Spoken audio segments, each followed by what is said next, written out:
The alarm bells are deafening, and the evidence is irrefutable. Greenhouse gas emissions from fossil fuel burning and deforestation are choking our planet and putting billions of people at immediate risk. We are on a fast track to climate disaster. This is not fiction or exaggeration. It is what science tells us will result from our current energy policies. This is a climate emergency.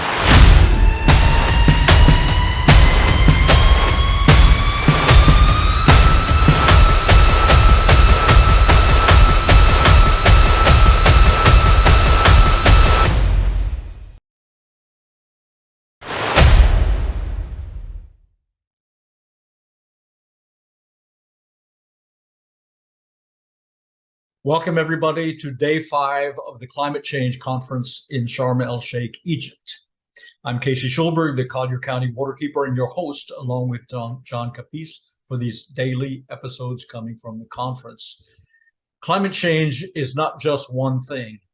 It's an entire universe. It happens to be our universe. It touches on finance, politics, public health, social justice, and let's not forget science. Today is Science Day at the conference, along with a sidebar on youth. The science of climate change comprises many different disciplines, including meteorology, atmospheric chemistry, oceanography, geochemistry, ecology, biology, and more. Today, our team took a divide and conquer approach, with John and our main interview, Dr. Harold Wanless, talking about the science, while MIchal split off to cover youth, along with some snaps of Nancy Pelosi, who was at the conference today. So let's get right into it with John sharing his thoughts on how science underpins and informs every aspect of the climate change paradigm. Hello and welcome, John. Yesterday we said it's all about the money, and money is critical to provide the resources to meet the challenges of climate change, but it's not about the money. It's really about the science. And scientists provide the path that illuminate the solutions as we all combat climate change. So I'm really interested to have you weigh in on the root and the foundation of all our work, which is science. Well, yes, today is the Science Day, but it's also the Youth Day. Mm-hmm. And a lot of the pavilions have been combining those two themes and having youth talk about science. Not that these are young kids, these are typically young professionals. So a lot of newly minted PhDs and master's students and young entrepreneurs engaged in technology. So that was quite interesting. And I'll talk a little bit about that. But I'm here in the Qatar exhibit, in the Qatar Pavilion. It was off at the end, a little quieter. It had power.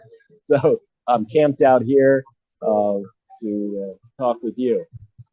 But as I said, a lot of the discussion on science was done by young people. And I found that very interesting, particularly in the Cryosphere Pavilion. The Cryosphere Pavilion focuses on the science of the polar regions, sea ice, glaciers, etc. Very, very interesting pavilion, always excellent scientific talks. They had 4 young people there and a senior individual, a professor, sort of moderating. And he had them talk about their technologies and their research, most of which, unfortunately, in dealing with the cryosphere, is all about documenting the decline. It's about researching and quantifying how quickly we're losing all of our ice throughout the world.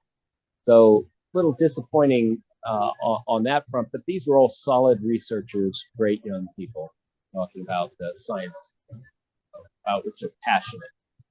So one of the questions posed by the professor was, if you had unlimited resources, what would you do? And they went off and talking about all the tools and instruments they would love to have at their disposal to conduct their research in a more sophisticated manner. However, one young man took a different path. He basically said, well, I'm doing this research, but this research isn't going to solve the problem, so I would use this unbounded wealth to bring down the system, to transform the economic system.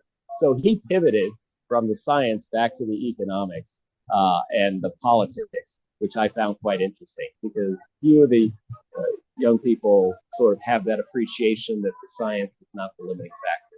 So I had a conversation with him, and hopefully we're going to have a little interview with him tomorrow. We'll see about that. Now, I also went to, like, the Qatar exhibit. I visited the Kuwait exhibit, and they had a presentation on carbon sequestration. Basically, the chemical interactions between injected CO2 deep into the earth and its interaction with the various minerals down at those depths, and how the CO2 would or would not bind and be captured in those formations in a semi-permanent manner. So I found that quite interesting, because the oil states, of course, are looking to how do they preserve their business model? How do they maintain some value, even if it's a lower value, of their oil and natural gas?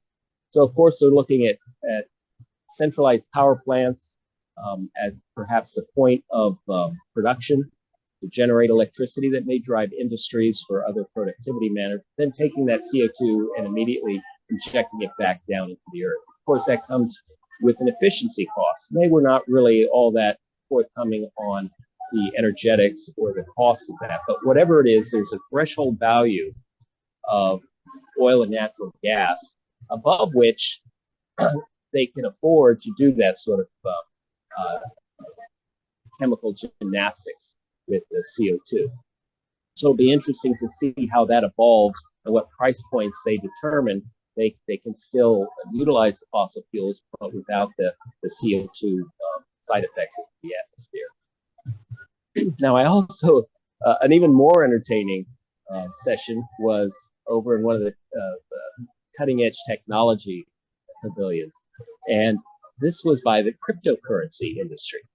So you had up there on the stage what appeared to be newly minted millionaires, people who they have a substantial income and decided that they would spend it trying to rationalize their industry's energy consumption. And they did a lot of talking. I'm not sure that they made a lot of sense or offered any real concrete information, but they gave it their best shot. So you got to respect that. Then after that, cryptocurrency takes so much energy exactly. to generate. You know, they have batteries and computers. It's a ridiculously energy inefficient industry. Anyway, yeah. But it's an important point to make, and I emphasize this to people, that cryptocurrencies demonstrate the direct connection between wealth and energy. Transforming our economy basically transforms energy and other natural resources into wealth. Mm-hmm. And cryptocurrencies do it directly. Energy plus computer equals money. Very interesting example to drive that point home to people that may have a hard time accepting the connection between energy production and civilization wealth. Mm-hmm.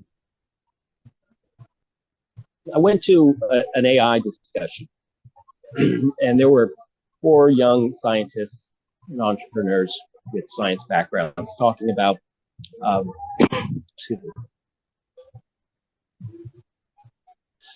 they were talking about remote sensing and its applications to third world nations or developing nations in addressing some of their adaptation and resiliency and recovery issues.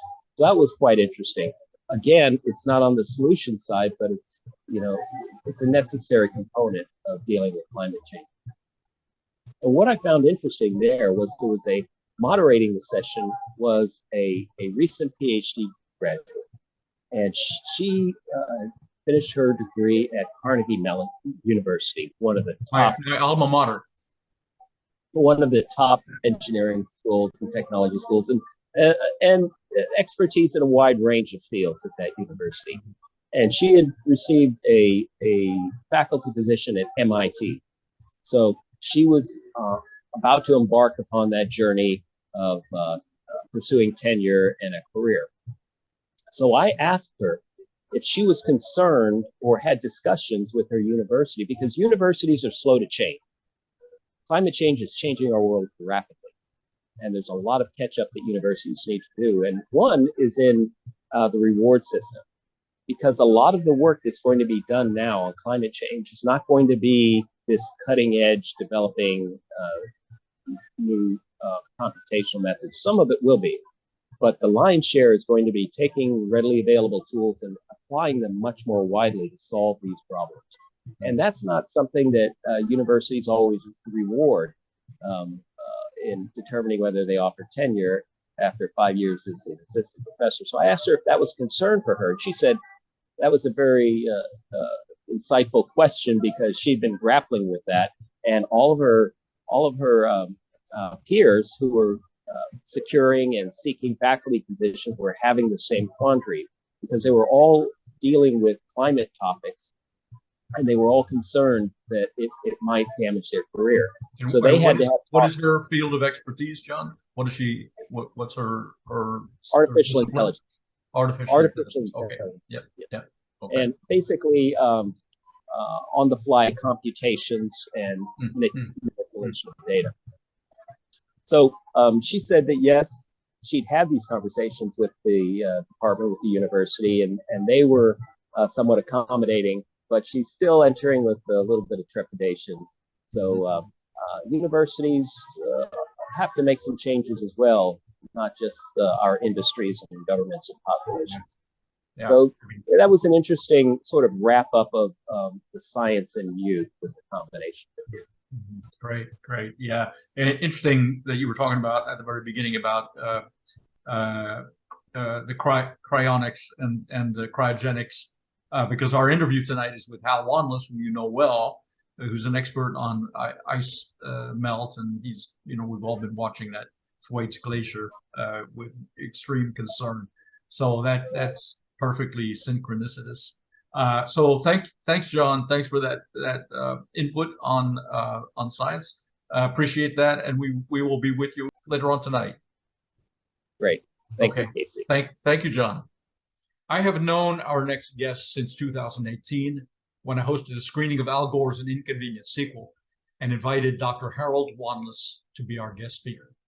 Dr. Wanless is a professor and chair of the Department of Geological Sciences at University of Miami, specializing in changing sea level and catastrophic events such as hurricanes. He got his BA in geology at Princeton. His master's was in the Department of Marine Geology and Geophysics at the University of Miami, and he got his PhD in the Department of Earth and Planetary Sciences at Johns Hopkins University. In 2016, Hal, along with Mayor Phil Stoddard, was named one of Politico's 50-plus thinkers, doers, and visionaries who are transforming American politics. Hal Wanless's CV is, I kid you not, 27 pages long. But more than all his esteemed accomplishments, Hal has been warning us about climate change for over 40 years. At the time, people wrote him off as an alarmist. Now, decades later, his dire predictions are coming true, and people are finally taking heed. Please welcome my friend, Dr. Hal Wanless. So, Hal, thank you, and thank you for joining us for these programs. Today at the conference is a day they have identified as Science Day, with a sidebar for students. So I decided to ring up one of my favorite authorities on science and get your thoughts on where we are, what our failings are, what we need to do, at the conference and generally on climate change, where we stand. Okay, well, as had been pointed out earlier at the conference, there's to understand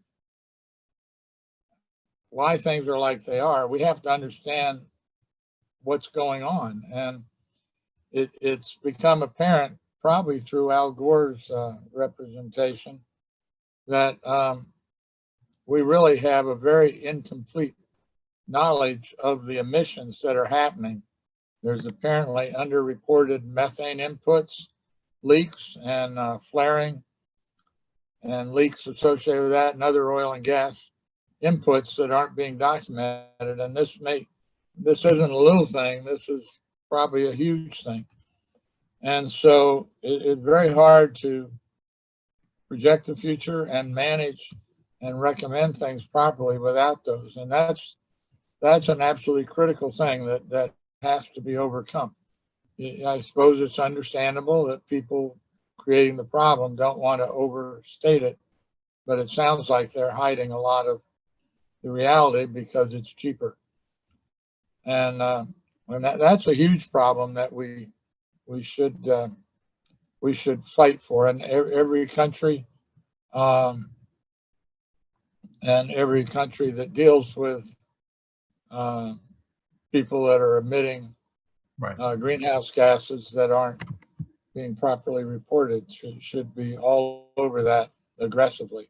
Yeah. No, we were talking about that yesterday, about the metrics necessary to evaluate actual net zero solutions. People are claiming one thing and it's not true at all. So I know the UN put out a guidebook, basically, that they're going to hold people accountable. They have to measure up to certain criteria before they can claim that they're a green solution. So well, and that's the other aspect of that is what's called greenwashing or fake net zero pledges. That and that's probably what we've been having for the last decade or two with this meeting and others. Pledges to do something and you fake it, or you just don't bother to do it because there's nobody's going to arrest you and throw you in jail if you don't do it. And these are huge problems.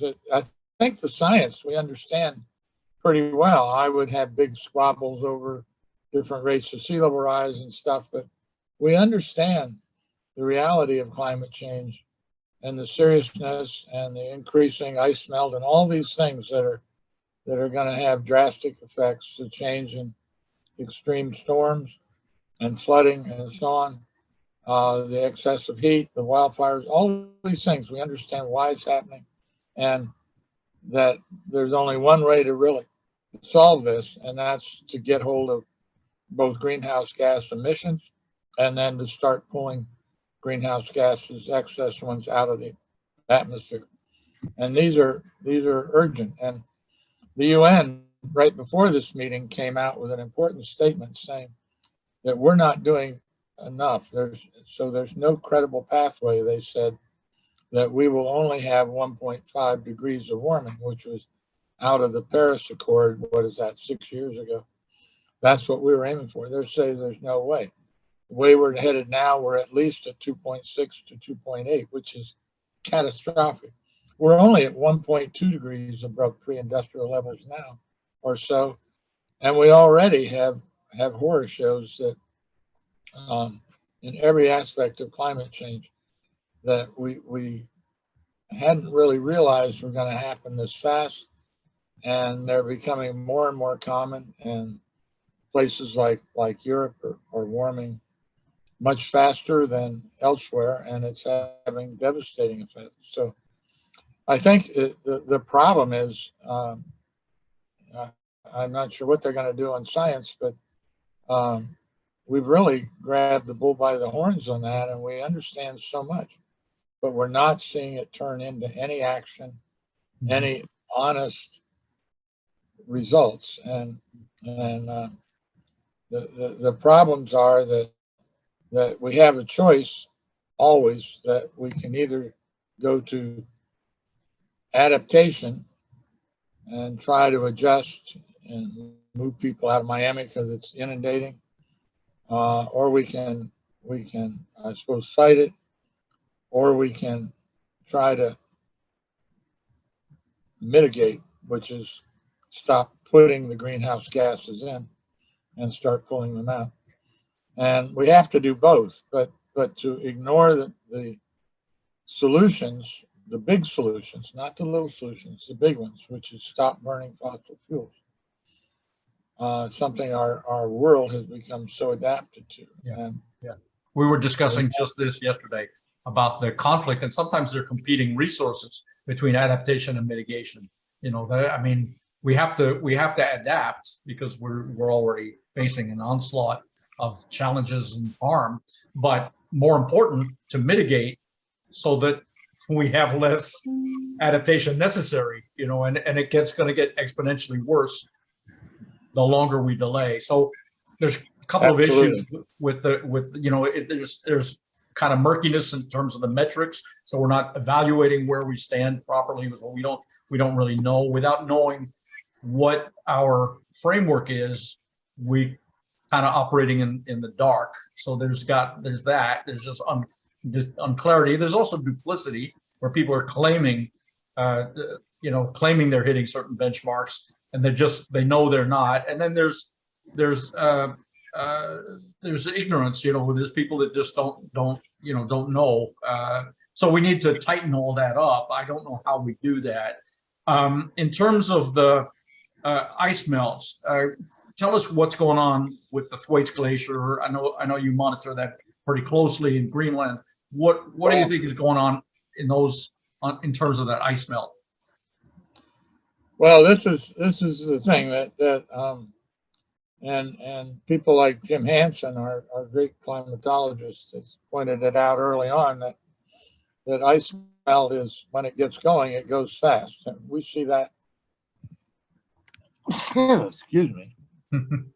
Hope you can cut that out. We see that in looking at the past. When we start to see ice melt, we have these rapid pulses of rise. And we weren't doing much polar ice melt in Greenland and Antarctica before 1990 or so. And it's been progressively accelerating. It's only, a few millimeters a year now, but it's doubling or tripling every decade. And that's probably going to drive us to huge sea level rise numbers this century. And it's all because of the ice on new ice melting, being added to the oceans from Greenland and Antarctica primarily. Yeah. And so we've never seen anything this big a change in our time of civilization. So we don't have a direct backlog. Well, last time it did this. But the Thwaites Glacial Outlet, the thing is, as the ice comes down toward the sea, there's these hills underwater, and they hold the ice. And as the ice is thinning, and the Thwaites especially, but many others, are about to be not held back by those. And there's the extreme concern by most scientists that we're going to cut loose and could have a very rapid 2-foot rise. I think very rapid means within a decade. And then followed by all the other ice that's drift uphill, coming out, forcing out, and speeding up another 6 or 8 feet of rise. So, and that's just one. There are many that are, to use Jim Hansen's word, disintegrating. And you can see that in Greenland and a bunch of the outlet fjords. That's the only area I've had the opportunity to visit. But and the problem is there are all these accelerating feedbacks that we're observing with all this ice melt that are speeding it up beyond what you might think. Yeah, because as soon as the ice leaves, you reveal the permafrost, which then draws more heat and accelerates the process. And releases more methane from the decaying organics from the permafrost. So, yeah. But the problem with these accelerating feedbacks with ice melt is most of those, we don't have a number to put in a model. And so many of the projections, like the UN puts out, are for only less than a meter this century. And they're just wrong because they say it in the text. It may be more, but we don't have the numbers to model it. And so they sort of ignore it. And that's a terrible thing to give guidance for our future. When we've seen in Florida now, in the last month or so, we've seen two storms, one big one that was catastrophic damage in a place that's very soon going to be inundated, Sanibel. And I'm just fascinated how we're gonna rebuild. Well, maybe you ought to look carefully, because what was just a big storm is going to become daily flooding. I know. Probably within 20 years. Drives me crazy. You know, I mean, there's such a big budget surplus in Florida. Why don't we take some of that money, buy those properties, let them go natural, relocate people to the mainland? Those barrier islands are just rife for more, you know, more catastrophe. And we were talking about this in class today, and there's such a pressure. Oh no, my grandparents built these homes. This is our rich heritage, yada, yada, yada. We have to rebuild. No, you don't. No, you could move now together and recreate a community somewhere sensible. Right. By the mid-century, we'll be scared of the ocean. Right now, we're still not quite. So even this Category 1 storm that came ashore today, I mean, that caused houses to collapse into the ocean. Yeah. And it's interesting, that one had more wave attack on the shore and caused maybe as much or more erosion than Ian did, because Ian came up as a big, high, 10-foot deep flood surge. It didn't focus on the beach, so it damaged way inland, but it didn't erode the shore like some areas. Anyhow. So what are your, if you had if you think the shortcomings of the kind of consensus, scientific consensus is now, or what are considered the experts in the field, or what do you have to say to them? What do you think is their greatest failing or their greatest blind side in terms of monitoring what's happening to us down the pike and on a, you know, on an increasing basis? Well, the thing is, the scientists sort of have the projections down, and the problem is, and they're dire. You know, they're really serious, and they're, as we have seen just watching the last 2 decades. Yeah, we've seen things that were non-existent become terrible. We've seen more bigger storms, hurricanes. We've seen more forest fires. We've seen more extreme heat. We've had the one third of Pakistan was underwater a month ago, 2 months ago. 1/3 of the country was underwater in Pakistan. Yeah, you know. Yeah, and the problem is that we are not addressing what I think is the most fundamental problem is getting hold of the emissions of greenhouse gases, and you know we're leaving it up to Musk and others that give prizes for people trying to get off of fossil fuels and pull it out of the atmosphere. You know, this should become an international effort, and that all the things, we're at the solution stage now, not discovering anymore. We've shown you how bad it is and how much it's going to get worse, and we're maybe squabbling over minor details, but this is all clear. Yeah. And what we need now is a COP event that will not have voluntary commitments, but will somehow. I've always envisioned a time when if your country doesn't truly limit greenhouse gas emissions or remove them from the atmosphere, do a major step forward, you know, there'll be horrendous tariffs and embargoes against your country because of you polluting our planet. Yeah. And that's where we need to head. Right now, it's this. Well, yeah, we'll do that. And yeah, no darn it's all too casual. There's just not enough urgency to address the situation. We're still kind of. And that's where it takes the leadership from the few countries that the world will follow, and we're one of those. And there are a few others, but we need the real leadership from those. Yeah. Along with the tariffs and the embargoes to force others, but we have to do it first if we're going to be a leader. Yeah. So once again, the scientists, you know, put out the literature, lay the groundwork, and people don't follow through. They either don't act quickly enough, or they don't, or they operate to the, you know, for their own kind of dubious ends. So we're in a pickle.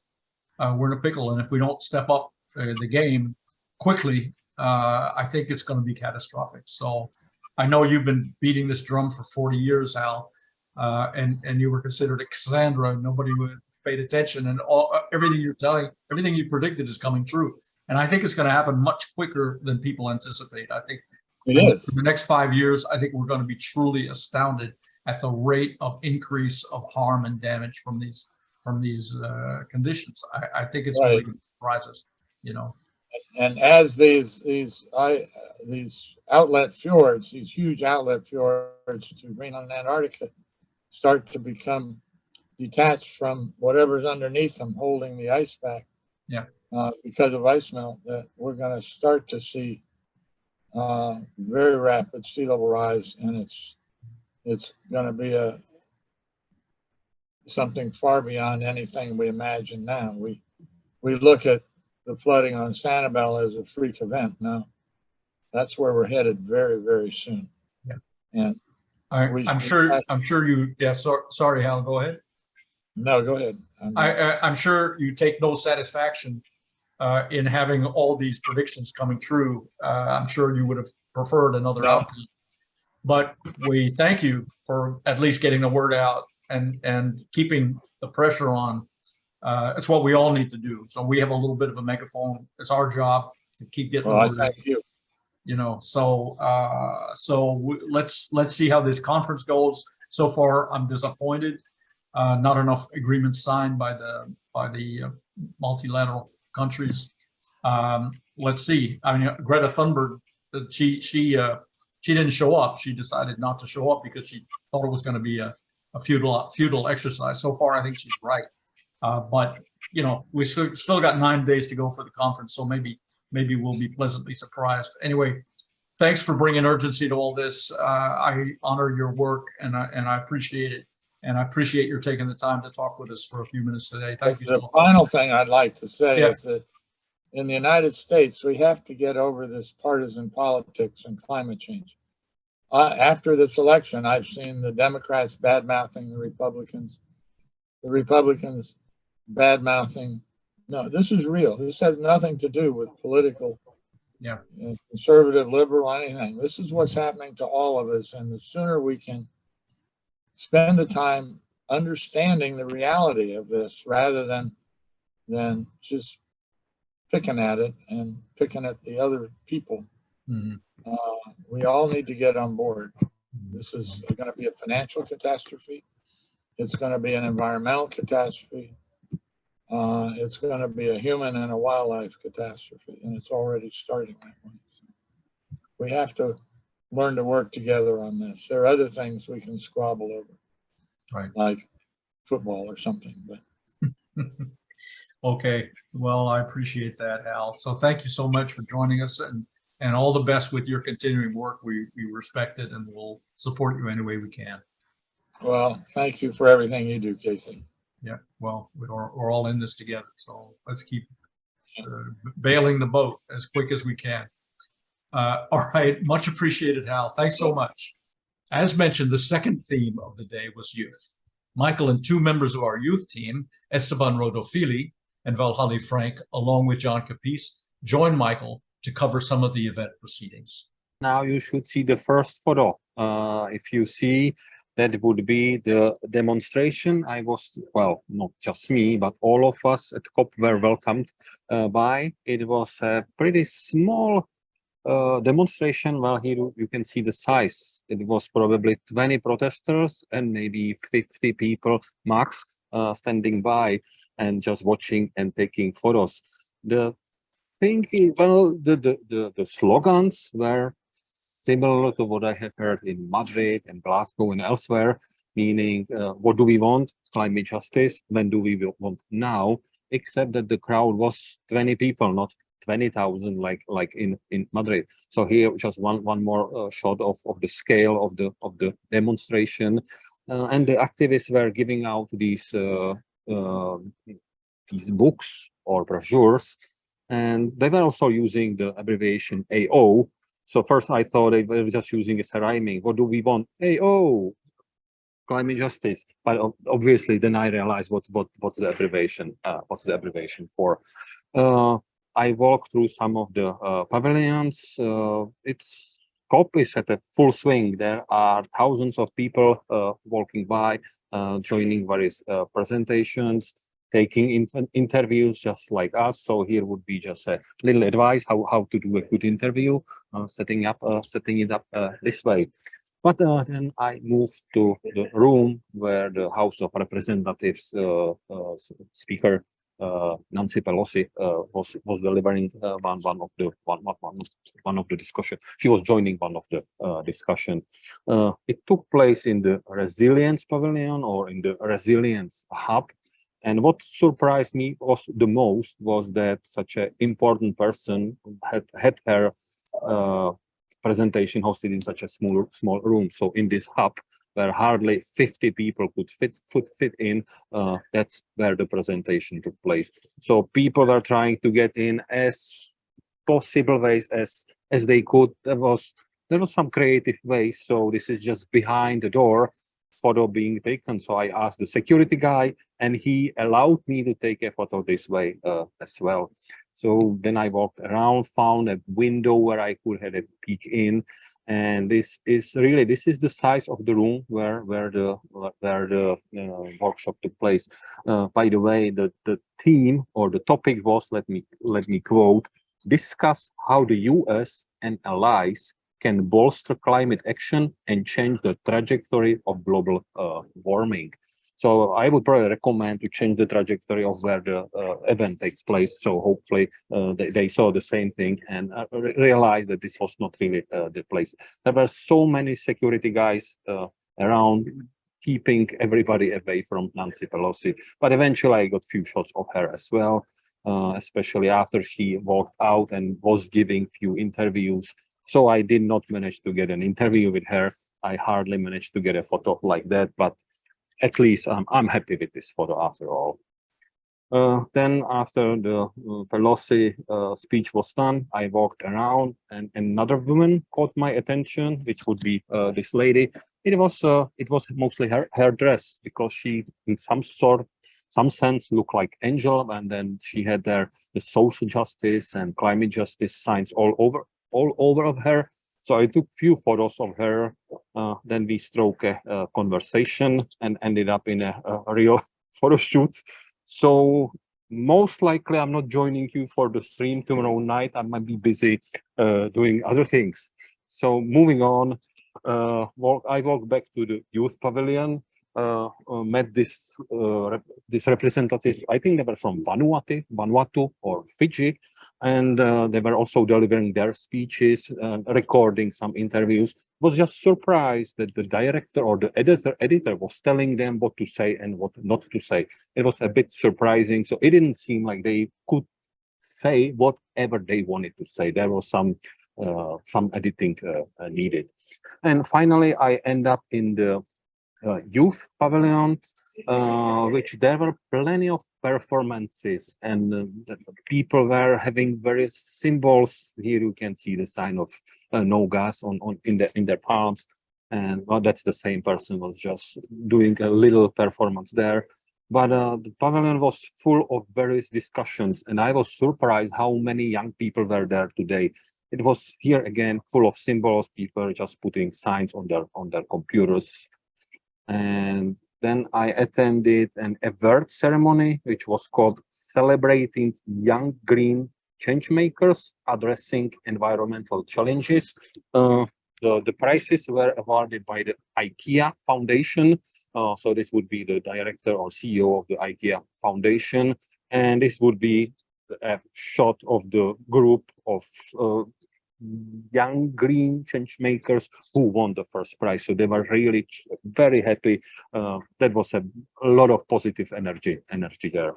And this would be my last image for the day, because the pavilion is not just called youth, but it's also youth and children pavilion. So there was this little, I'm guessing this girl is from Kenya, so probably the youngest attendee of COP this year.